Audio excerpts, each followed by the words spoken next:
Assalamualaikum warahmatullahi wabarakatuh. Sebelumnya, perkenalkan nama saya Nabila Nur Fauziah dari program studi PGMI dengan nomor NIM 12303033394. Pada video ini saya akan menyampaikan materi untuk mata kuliah fikih dan pembelajaran. Materi ini akan membahas secara singkat mengenai topik yang telah ditentukan. Semoga penjelasan yang akan saya sampaikan dapat mudah dipahami dan bermanfaat. Baik, langsung saja kita ke pembahasan materi. Fikih adalah ilmu yang sangat vital dalam Islam, membimbing umat muslim dalam setiap aspek kehidupan, dari cara berwudu hingga cara berbisnis yang halal. Presentasi ini akan mengupas tuntas definisi, ruang lingkup, sumber-sumber hukum, dan kegunaan praktis mempelajari fikih dalam kehidupan sehari-hari. Mari kita mulai dengan memahami apa itu fikih. Cara bahasa, fikih berasal dari kata faqiha yafqahu fiqhan yang berarti paham atau mengerti secara mendalam, bukan tahu sekedar permukaan tetapi pemahaman yang komprehensif atau menyeluruh. Secara istilah, fikih adalah ilmu tentang hukum syariat Islam yang bersifat praktis atau amaliyah. Diambil dari dalil-dalil terperinci dalam Al-Quran dan hadis. Jadi, fikih ini bukan filsafat abstrak, melainkan paduan konkret yang dapat membantu umat muslim memahami apa yang boleh dan tidak boleh dilakukan berdasarkan syariat. Misalnya, fikih menjelaskan bagaimana cara sholat yang benar, kapan puasa wajib dan kapan tidak, atau bagaimana melakukan transaksi jual beli yang sah menurut Islam. Fikih mencakup seluruh aspek kehidupan muslim dan dibagi menjadi 6 bidang utama. Yang pertama yaitu fikih ibadah, mengatur hubungan vertikal antara manusia dengan Allah Subhanahu wa taala. Contohnya seperti thaharah atau bersuci, sholat, zakat, puasa, serta haji dan umroh. Ini adalah pondasi spiritual setiap muslim. Yang kedua yaitu fikih muamalah. Fikih yang mengatur hubungan horizontal antar manusia dalam aspek ekonomi dan sosial. Contoh nyatanya seperti bagaimana hukum jual beli online, sewa menyewa properti, utang piutang dengan akad yang benar, hingga wakaf yang untuk kepentingan umum seperti yang dilakukan oleh banyak yayasan-yayasan Islam di Indonesia. Yang ketiga yaitu fikih munakahat, mengatur hubungan suami istri dan keluarga, mencakup prosedur pernikahan yang sah, hak dan kewajiban suami istri, hingga aturan talak dan perceraian. Ini penting untuk membangun keluarga yang sakinah mawaddah warahmah. Yang keempat yaitu fikih jinayah, mengatur tindak pidana dan hukumannya dalam Islam, mencakup hudud untuk pelanggaran berat, qisas dan diat untuk tindak penganiayaan, serta takzir untuk hukuman yang diserahkan kepada penguasa. Dan yang kelima, fikih siyasah, mengatur tata kelola negara dan pemerintahan Islam, mencakup sistem imamah atau kepemimpinan, sistem pemerintahan Islam, dan hubungan antar negara. Ini relevan dengan bagaimana cara negara-negara muslim menjalankan pemerintahan mereka. Dan yang terakhir yaitu fikih mawaris, mengatur pembagian harta warisan, menjelaskan apa saja yang berhak menjadi ahli waris, bagaimana pembagiannya yang adil sesuai syariat dan ketentuan wasiat. Fikih memiliki 4 karakteristik yang membuatnya relevan sepanjang zaman. Yang ke-1 yaitu dinamis dan fleksibel. Fikih berkembang dan menyesuaikan dengan perkembangan zaman tanpa bertentangan dengan nas yang qat'i atau pasti. Contohnya, para ulama kontemporer berijtihad tentang hukum cryptocurrency atau asuransi syariah yang tidak ada di zaman Nabi. Dan yang kedua yaitu berorientasi kemaslahatan. Setiap hukum fikih bertujuan mewujudkan kemaslahatan umat, baik di dunia maupun di akhirat, seperti larangan riba yang melindungi ekonomi dari ketidakadilan dan eksploitasi. Yaitu menghargai ikhtilaf. Perbedaan pendapat ulama adalah rahmat, selama masih dalam koridor dalil syar'i. Misalnya, ada perbedaan pendapat tentang batasan aurat wanita atau hukum musik, dan semua pendapat yang berdasar dalil dihormati. Yang terakhir yaitu praktis dan aplikatif. Fikih fokus pada hukum praktis yang dapat langsung diamalkan, bukan teori semata, tetapi paduannya nyata untuk kehidupan sehari-hari. Selanjutnya, sumber hukum fikih terbagi menjadi dua, yaitu primer dan sekunder. Ada 4 sumber primer adalah: pertama, Al-Quran. Al-Quran adalah kalam Allah, sumber hukum tertinggi dalam Islam. Ada ayat yang bersifat qot'i atau pasti dan ada yang bersifat zonni atau membutuhkan interpretasi. Contoh qot'i, kewajiban sholat 5 waktu yang disebutkan secara tegas. Contoh zonninya, ayat tentang waris yang memerlukan pemahaman lebih detail. Yang kedua yaitu as-sunnah wal hadis. Hadis adalah perkataan, perbuatan, dan ketetapan Kanjeng Nabi Muhammad SAW. Hadis menjelaskan dan merinci Al-Quran. Misalnya, Al-Quran memerintahkan sholat, tetapi tata caranya kita pelajari dari sunnah Nabi.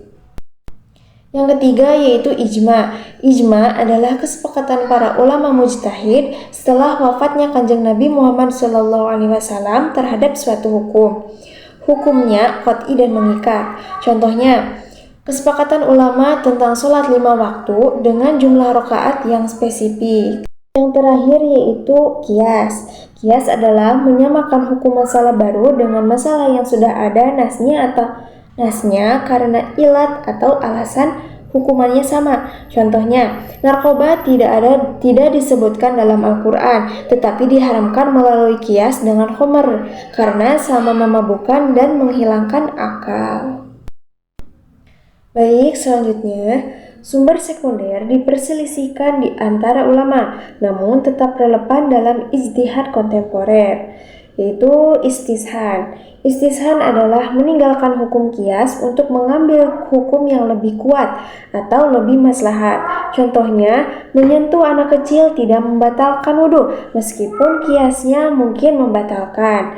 Dan yang kedua, maslahah mursalah adalah menetapkan hukum berdasarkan kemaslahatan umum yang tidak ada dalil khususnya.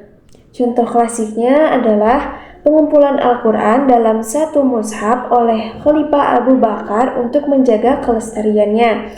Dan yang ketiga, urf atau kebiasaan adalah adat masyarakat yang tidak bertentangan dengan syariat. Misalnya, tradisi mahar berupa uang atau emas yang berbeda-beda di setiap daerah selama tidak melanggar syariat. Dan yang selanjutnya, istishab. Istishab adalah menetapkan hukum sesuai keadaan sebelumnya sampai ada dalil yang mengubahnya. Contohnya, orang yang sudah berwudu dianggap masih dalam keadaan suci sampai terbukti batalnya wudu. Selanjutnya, syar'u man qablana adalah syariat umat terdahulu yang diceritakan dalam Al-Quran atau hadis tanpa ada penolakan, seperti kewajiban puasa yang juga ada pada umat sebelum kita.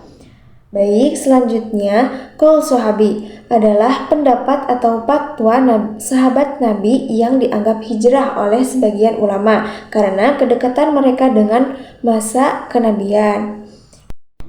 Dan yang terakhir yaitu sad al-dzuriyah adalah melarang sesuatu yang pada dasarnya halal namun membawa kepada yang haram. Contohnya seperti melarang berduaan dengan lawan jenis yang bukan mahram karena untuk mencegah terjadinya zina. Selanjutnya, mempelajari fikih membawa manfaat besar bagi setiap individu muslim. Yang ke-1, mengetahui halal dan haram, membedakan mana yang sesuai syariat dan mana yang dilarang dalam ibadah, transaksi ekonomi, dan pergaulan sosial. Misalnya, seorang mahasiswa yang belajar fikih akan tahu bahwa sistem LMM tertentu bisa menjadi haram karena mengandung unsur gharar atau ketidakpastian. Selanjutnya, beribadah dengan benar, karena memahami tata cara ibadah sesuai tuntunan Nabi Muhammad SAW agar sah dan diterima oleh Allah. Banyak orang yang sholat bertahun-tahun tanpa tahu bahwa bacaan atau gerakan mereka itu salah. Dan yang ketiga, terhindar dari dosa, mencegah perbuatan dosa akibat ketidaktahuan, seperti terlibat riba dalam pinjaman atau transaksi batil dalam bisnis online. Dan yang terakhir, meningkatkan kualitas ibadah. Memahami hikmah di balik hukum fikih membuat ibadah lebih khusyuk dan bermakna. Ketika kita tahu bahwa puasa bukan hanya menahan lapar, tetapi melatih kesabaran dan empati kepada yang miskin. Jadi puasa kita menjadi lebih dalam maknanya. Selanjutnya, kegunaan sosial fikih dalam kehidupan bermasyarakat. Yang kesatu, menciptakan masyarakat menjadi lebih tertib. Fikih mengatur interaksi sosial demi keharmonisan, seperti aturan tentang keluarga, muamalah, dan hak-hak orang lain. Yang selanjutnya, menjaga keadilan. Fikih menjamin keadilan dalam urusan perdata dan pidana. Sistem peradilan Islam yang adil mencegah kezaliman atau arogansi kekuasaan. Dan yang ketiga, membangun solidaritas sosial. Melalui zakat, sedekah, dan wakaf, fikih mendorong kepedulian sosial. Lihat bagaimana dompet duafa atau rumah zakat mengelola dana umat untuk membantu yang membutuhkan. Yang terakhir yaitu menyelesaikan konflik. Fikih menyediakan mekanisme penyelesaian sengketa yang adil seperti islah dan atau perdamaian. Ini sangat relevan untuk menyelesaikan konflik bisnis atau keluarga secara damai. Selanjutnya, kegunaan intelektual dalam pengembangan keilmuan. Yang kesatu, melatih berpikir logis. Mempelajari fikih mengembangkan kemampuan analisis, komparasi, dan deduksi hukum. Proses istinbat atau penggalian hukum melatih logika menjadi lebih tajam. Dan yang selanjutnya, memahami khazanah Islam. Kita mempelajari metodologi ijtihad berbagai mazhab fikih seperti Hanafi, Maliki, Syafi'i, dan Hambali, serta tokoh-tokoh besar seperti Imam Syafi'i atau Imam Abu Hanifah. Dan yang ketiga, mengembangkan kemampuan ijtihad. Ini menjadi modal untuk menghadapi masalah kontemporer seperti teknologi blockchain, ekonomi digital, bioetika dalam cloning, atau bayi tabung. Dan yang terakhir yaitu membangun wawasan komparatif, mempelajari perbedaan pendapat ulama, melatih sikap toleran, dan menghargai keberagaman pemikiran dalam Islam. Kita belajar bahwa perbedaan adalah rahmat, bukan perpecahan. Selanjutnya, dimensi spiritual dan relevansi dengan tantangan masa kini. Meningkatkan ketakwaan, mendekatkan diri kepada Allah melalui ibadah yang benar dan ketaatan syariat. Ketika kita tahu bahwa setiap hukum Allah memiliki hikmah, maka kita makin mantap dalam keimanan. Yang kedua, membersihkan jiwa. Menjalankan syariat, membersihkan jiwa dari dosa dan maksiat. Toharoh bukan hanya membersih fisik, tetapi juga melambangkan kesucian hati. Dan yang ketiga, membangun akhlak mulia. Fikih mendorong kejujuran, amanah, dan keadilan dalam setiap tindakan. Seorang pedagang yang paham fikih tidak akan menipu timbangan atau menyembunyikan cacat barang. Dan yang keempat, mencapai ketenangan hidup. Hidup sesuai syariat membawa ketenangan, kebahagiaan, dan tujuan hidup yang jelas. Ini berbeda dengan kehidupan tanpa pedoman yang penuh kegelisahan. Dan yang kelima, menjawab isu modern. Fikih menyediakan kerangka hukum untuk masalah kontemporer. Seperti misalnya, bagaimana hukum fintech syariah, trending saham, atau bioetika dalam transplantasi organ. Dan selanjutnya, memperkuat identitas Muslim. Fikih menjaga nilai-nilai Islam di tengah arus globalisasi dan westernisasi yang kuat. Dan yang ketujuh, solusi alternatif. Fikih menawarkan sistem yang lebih adil dan humanis seperti ekonomi syariah yang terbukti lebih stabil saat krisis ekonomi global pada tahun 2008 karena tidak berbasis riba dan spekulasi. Dan yang terakhir, kontribusi peradaban. Fikih memberikan masukan dalam regulasi dan pembangunan masyarakat yang lebih baik, seperti sistem perbankan syariah yang kini berkembang pesat di Indonesia dan di dunia. Dan yang terakhir yaitu kesimpulan, mempelajari fikih adalah kebutuhan setiap umat muslim untuk menjalankan kehidupan sesuai syariat Islam. Fikih memberikan paduan praktis dalam semua aspek kehidupan dari personal hingga sosial, dari yang sederhana hingga yang kompleks. Dengan memahami fikih, seorang muslim tidak hanya tahu apa yang boleh dan tidak boleh, tetapi juga memahami hikmah dan tujuan di balik setiap hukum. Ini membuat seseorang tidak menjalankan syariat secara mekanis seperti robot, tetapi dengan kesadaran dan keikhlasan yang tinggi. Di era modern ini, fikih semakin penting untuk dipelajari. Muslim yang memahami fikih akan mampu menghadapi berbagai situasi dengan bijaksana, seimbang, dan moderat, sesuai dengan karakter Islam yang rahmatan lil alamin, rahmat bagi seluruh alam. Wallahu a'lam bishawab. Terima kasih atas perhatiannya. Wassalamualaikum warahmatullahi wabarakatuh.